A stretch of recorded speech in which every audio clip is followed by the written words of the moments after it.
My name is Maya and I'm 26 years old. It was supposed to be a celebration.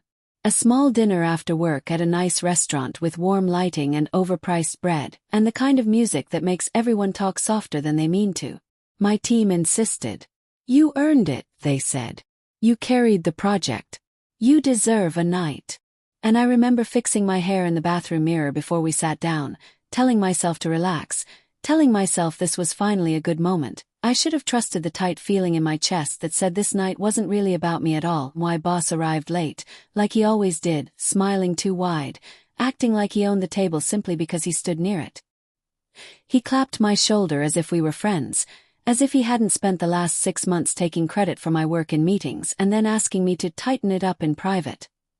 Let's do this right, he said, loud enough for nearby tables to hear. Tonight's about our star.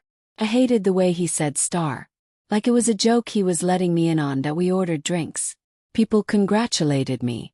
A couple co-workers told stories about the project going off the rails early on and how I kept it from collapsing. I tried to smile and take it in. I tried to be grateful. Then my boss raised his glass. The table quieted in that heavy way that doesn't feel like respect. It feels like the air is bracing for impact. He stood up and tapped his fork against his glass with a little grin, like this was going to be funny. I want to say something, he began, and I could already feel my shoulders tense. Because I'm proud. But I'm also concerned. Concerned. That word hit first. Like a warning dressed as a compliment, he looked at me with that practiced expression people use when they want to sound reasonable while doing something cruel. You know I pushed for you, he said to the table. I advocated hard. But I've been hearing things. And I think it's fair to address it. The room went quiet enough that I could hear the ice shift in my glass, he said. There's talk that Maya exaggerated her role in the project. That she's been presenting other people's work as her own. For a second, I genuinely thought I'd misheard him. My brain tried to protect me. Like maybe he said accelerated or elevated or anything else that didn't mean liar.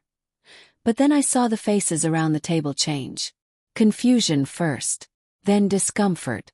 Then that look people get when they're relieved it isn't happening to them. My manager's manager stared down at her plate.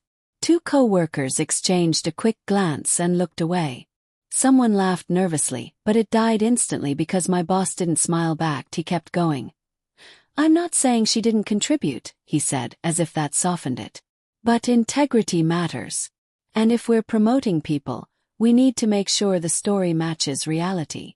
Integrity. On my promotion dinner, I sat there holding my glass by the stem, feeling it slick under my fingers. I kept my face still because I could feel tears behind my eyes, hot and humiliating, and I refused to give him that. I wanted to say, you're the one who took my slides. You're the one who removed my name. You're the one who forwarded my plan to the director with your signature on it. But my throat tightened. My voice didn't come. My boss looked around the table, like he'd just done everyone a favor by bringing it into the light. Then he turned directly to me and said, Do you have anything you want to say? And in that moment I understood what this was. It wasn't confusion. It wasn't concern. It was control. He couldn't stand that I'd been recognized. He couldn't stand that I had receipts in my work, in my results, in the fact that people liked me. So he tried to poison the moment before it could become a memory I owned. I opened my mouth. Nothing came out. The silence felt like it pressed against my skin. Then I heard a chair scrape softly. Not mine. The end of the table. Our HR director stood up. Her name is Denise. Mid-50s. Voice. Always polite. The kind of person people underestimate because she doesn't perform power. She just has it. She didn't look at me first. She looked at my boss, and she said 2 words. Pull it up. Not loud. Not dramatic. Just flat. Certain. My boss blinked. What? Denise didn't repeat herself. She simply reached into her bag, took out her phone, and set it on the table like she was placing something heavy down. Pull it up, she said again, still calm. The email chain. The project folder. The version history. Whatever you're basing this accusation on. Pull it up now. I watched my boss's smile strain at the edges. This isn't really the time, he started. Denise cut him off with a softness that somehow felt sharper than yelling. You chose the time, she said. You chose the place. You made a public claim about an employee's integrity in front of leadership. Yes, this is the time. My boss's face changed in tiny increments. The grin slipping. The confidence draining. Not instantly. Slowly. Like a room losing air, he reached for his phone like it was suddenly heavier than it should have been. Denise turned to our director, who was sitting 2 seats away from me, and said, I want to be clear. I was copied on multiple escalation emails related to this project. I also have documentation from the promotion review. She looked at me then. Really looked at me. Not pity. Not sympathy. Recognition. Then she looked back at my boss. Before you continue, she said, I'd like to read one thing. My boss opened his mouth again. Denise didn't let him. She read from her phone. Only. Like she was reading a weather report. Maya created the recovery plan. Maya led the stakeholder call. Maya stayed late to rebuild the timeline. I'm forwarding her materials to you for approval. She paused. That email, she said, was sent by you. The table went so silent it felt unreal. Denise scrolled. And then 2 days later, you forwarded that same plan to the director with your signature attached and no mention of Maya. That's also documented. My boss's face went pale. Not metaphorically. Actually pale. Like blood left it. He tried to laugh. A small brittle sound. That's not what, he said. Denise held up a hand, still calm. Stop, she said. One word. And it worked. Because authority doesn't argue. It ends the argument. Then she looked at the table, at leadership, at my coworkers, and said, if we are discussing integrity, let's discuss it accurately.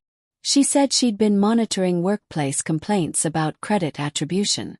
That she'd already flagged patterns. That she'd warned certain managers privately that public humiliation would become a formal issue if it continued.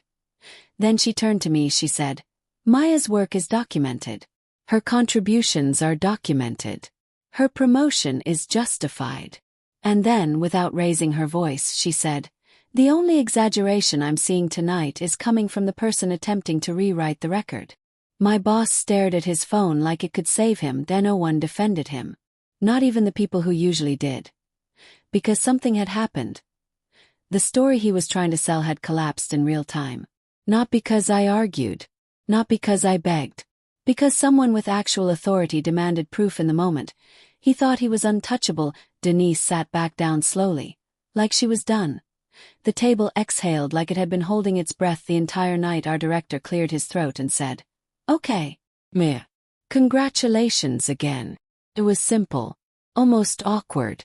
But it was real. And why boss didn't toast again? He didn't look at me. For the rest of the dinner he barely spoke. He picked at his food like a man waiting for consequences to arrive. And I didn't rush to make it easier for him.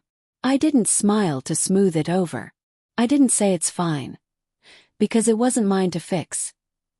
After dinner, Denise walked with me to the parking lot. She didn't give me a motivational speech. She didn't tell me to be strong. She said, keep your documentation. Keep your version history.